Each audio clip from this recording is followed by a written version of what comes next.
হত্যার এতদিন পরে আজকে একজন আসামিকে আজকে গত মাস হয়ে গেল এখন পর্যন্ত আমাদের আইন শৃঙ্খলা বাহিনী সক্রিয় হতে পারছে না। সেই মামলায় এখন রাখা হচ্ছে যারা এই হত্যাকাণ্ডে যুক্ত যারা রয়েছেন তারা এখন পর্যন্ত গ্রেপ্তার করতে পারছেন না। এ পর্যায়ে বক্তব্য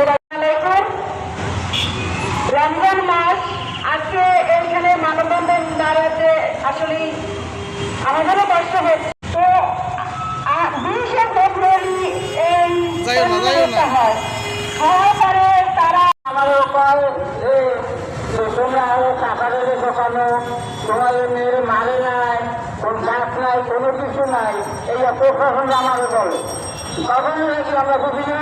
আর প্রশাসনটা কোনো লোক ধরে না আর আমাকে সাহায্য করে আমরা সাহায্য দিলে আমরা খালি করি জাল হেরালে জালও থাকি আমাকে সাহায্য করে এইরকম কথা আমি এই যে আমার কথা অনুরোধ এটা আমরা এটা বিচার চাই। আমার মেয়েরা হত্যা করে ভুলেছে ভাগিতে বা ভাগিয়ে রাখা গেছে এটা আমরা বিচার চাই।